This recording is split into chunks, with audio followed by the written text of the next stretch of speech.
शांति। 20 सितंबर 2025 की साकार मुरली से होमवर्क।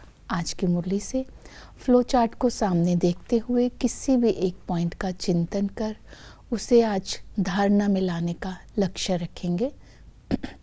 फ्लो चार्ट के कोई भी पॉइंट समय समय पर यूज़ करेंगे, जैसी परिस्थिति वैसे इस ज्ञान को यूज़ करके इसका फ़ायदा लेंगे।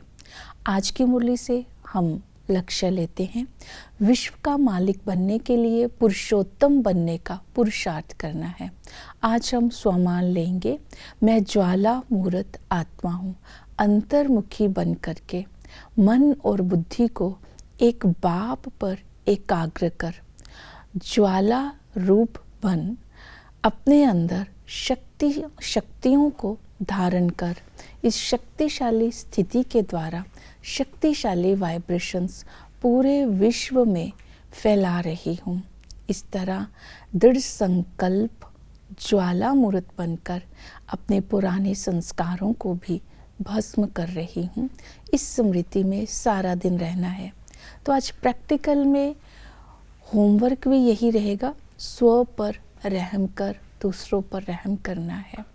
स्व पर रहम करना ही अर्थात स्व में परिवर्तन लाना, अपने शूद्र बने के संस्कारों को बदलना। उसको बदलने के लिए अपने अंदर रूहानियत की शक्ति को जमा करना। जितना आत्मा के अंदर रूहानियत होगी तो उसका रूहाब स्वतः ही सेवा करेगा। रूहानियत और रूहाब दोनों का बैलेंस होगा, तब हम स्व पर भी रहम कर रहे होंगे और दूसरों पर भी रहम कर सकते हैं। इसके अलावा स्व पर रहम करना अर्थात अलबेलापन से अपने आप को मुक्त करना, गफलत नहीं करना, दिल शिकस्त नहीं होना। तो इस तरह छोटी छोटी कमज़ोरियों के ऊपर शक्ति रूप बनकर उनका संहार करना ही रहम करना है। और दूसरों पर रहम करना, वो रहम ज्ञान युक्त भी होना चाहिए, लगाव मुक्त भी होना चाहिए, बेहद का भी होना चाहिए, निस्वार्थ भी होना चाहिए, तब उस रहम को सेवा कहेंगे। तो इस तरह आज हम पुरुषार्थ करते हैं पुरुषोत्तम बनने के लिए। पहला पुरुषार्थ रहेगा याद का, बाप को याद करना है। एक बाप की याद से ही हम ऊंच पद प्राप्त कर सकते हैं। याद ही सबसे बड़ी ताकत है। याद करने की विधि है हाथ काट दे दिल यार दे, अर्थात हाथ कर्म में हो, दिल में बाप की याद हो। इसके लिए बाबा ने एग्जाम्पल दी आशिक और माशूक की। जैसे वो हर कर्म करते एक दूसरे को याद करते रहते हैं, ऐसे ही उस रूहानी माशूक की याद में रहना है हाथों से कर्म करते हुए। तो इस याद से आत्मा को ताकत मिलेगी। ये याद बहुत ही सहज याद है। दूसरी विधि है यथार्थ पहचान। संगम पर हम आत्माओं को रूहानी बाप से यथार्थ पहचान मिली। हम आत्मा अविनाशी है, हम आत्मा शरीर से अलग है, हम आत्मा परम धाम निवासी है। हम रूहों का रूहानी बाप आकर के हमें अपना बनाता है। जब बाप ब्रह्मा के द्वारा हमें अपना बनाता है तो हम आत्माओं पर बहुत मेहनत करते हैं। इसलिए उस पिता की महिमा और उस पिता के प्रति रिगार्ड रहना चाहिए। वो सर्व के सद्गति दाता है, वो ऊंचते ऊंच है। इस समय हमें भी पुरुषोत्तम बनने का पुरुषार्थ करा रहे हैं। उस ऊंच बाप की याद में रहना है। उन्हीं की महिमा है कि वो क्रिएटर है, डायरेक्टर है और मुख्य एक्टर है, क्योंकि वो हमें श्रीमत भी देते हैं और मुख्य एक्ट भी करते हैं, करके सिखाते हैं। इसलिए उसको करण करावनहार भी कहते हैं। फिर है संबंध, अपने को आत्मा समझ बाप को याद करना है। पिता के संबंध से वो हमें विश्व का मालिक बनने का वर्षा देते हैं। तो इस खुशी व नशे में रहना है कि हमें ऐसा राज्य मिलता है जिसे कोई छीन नहीं सकता। वो ज्ञान का सागर है। इस पढ़ाई से हम अपने जीवन को अमूल्य बनाते हैं। इस ज्ञान से ही हमारी सद्गति होती है।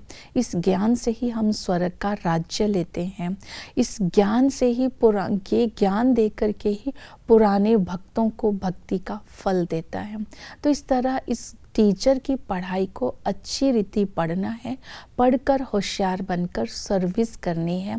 जब हम सर्विस में लग जाते हैं, अच्छी रीति पढ़ते हैं, यही टीचर का रिगार्ड है।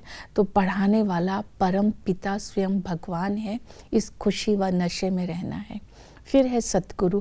सतगुरु सर्व की सद्गति करते हैं, आसुरी जेल से हमें छुड़ाते हैं, अर्थात रावण राज्य से हम आत्माओं को छुड़ाते हैं। उन्हें लिबरेटर भी कहते हैं क्योंकि हमें दुखों से लिबरेट करते हैं।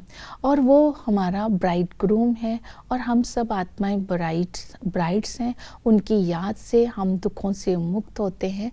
उनको दुख हरता सुख करता भी कहते हैं। इस तरह भिन्न भिन्न संबंधों से मिलने वाली पालना को जब हम याद करेंगे तो बाबा से कनेक्शन जुड़ा रहेगा और आत्मा शक्तिशाली बनती जाएगी, पुरुषोत्तम बनती जाएगी। उसके बाद है निर्विकारी।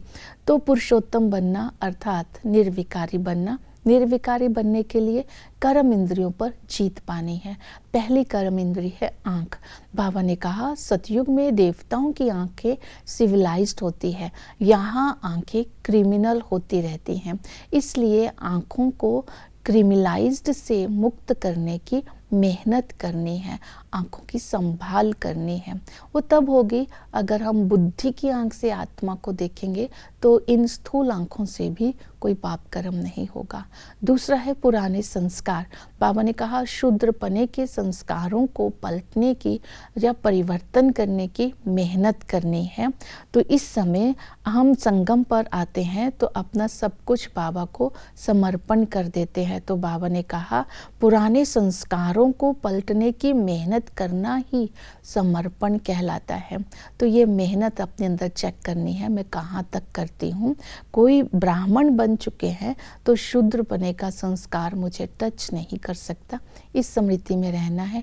फिर है अलौकिक जन्म। संगम पर हम ब्रह्मा मुख वंशावली ब्राह्मण बनते हैं तो हम आत्माएं आपस में शिव बाबा के बच्चे होने के नाते भाई भाई है, ब्रह्मा की संतान होने के नाते भाई बहन है। भाई बहन आपस में शादी नहीं कर सकते, क्रिमिनल असल्ट नहीं हो सकती, विकार में नहीं जा सकते। हम ऐसे ब्राह्मण हैं जो ऊंच चोटी के हैं। हम ब्राह्मण ही देवता बनने वाले हैं।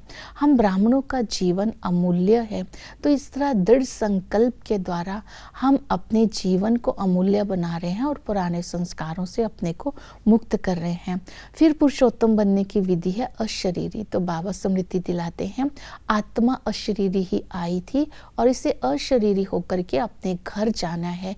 कर्म करते समय कर्म क्षेत्र में भिन्न बीच बीच में अशरीरी का अगर अभ्यास करते रहेंगे, इस एक्सरसाइज से आत्मा शक्तिशाली बन जाएगी तो फाइनल पेपर में पास हो जाएगी। उसके बाद है चक्र। बाबा ने कहा ये चक्र बुद्धि में फिरता रहे कि आदि में हम जो थे विश्व को सारा विश्व पुरुषोत्तम था क्योंकि रहने वाले देवी देवता थे, वो संपूर्ण पवित्र थे, संपूर्ण निर्विकारी थे। उस समय सारी दुनिया में हर आत्मा जो थी सतो प्रधान थी। जैसे ही हम मध्य में आते हैं, देवता वामार्ग में जाते हैं तो आसुरी गुण आ जाते हैं, तमो प्रधान हो जाते हैं और सीढ़ी नीचे उतरते उतरते पूरा विश्व ही कनिष्ठ बन जाता है। तो अंत में बाबा हमें स्मृति दिलाते हैं तुम बच्चे ही ऑलराउंड पाठधारी हो, तुम मास्टर ऑलमाइटी हो, तुम ही ब्राह्मण सो देवता बनने वाले हो। तो इस तरह बाबा हमें श्रेष्ठ स्मृतियों को हमें दिला करके हमें मनुष्य से देवता बनने का, पुरुषोत्तम बनने का पुरुषार्थ कराते हैं। सेवा करने के लिए बाबा ने कहा पुरुषोत्तम बनना है तो सर्विस में बुद्धि को बिजी रखना है, सर्विस का शौक रखना है। बाबा ने कहा तो सर्विस करने से ही ऊंच पद की प्राप्ति होती है। कॉन्फ्रेंस में टॉपिक रखना है कि इस समय पूरे विश्व में अपने जीवन में धर्म का क्या आवश्यकता है, हर एक को इस विषय के ऊपर बताना है कि ये टॉपिक जो है सारे आत्माओं के लिए है, हर धर्म की आत्माओं के लिए बताना है। धर्म किसे कहते हैं? धर्म अर्थात धारणा। तो सृष्टि चक्र का ज्ञान बताना है, कैसे डिग्रेडेशन होती है और नाटक का अर्थ बताना है, बाप का परिचय देना है। ओम शांति।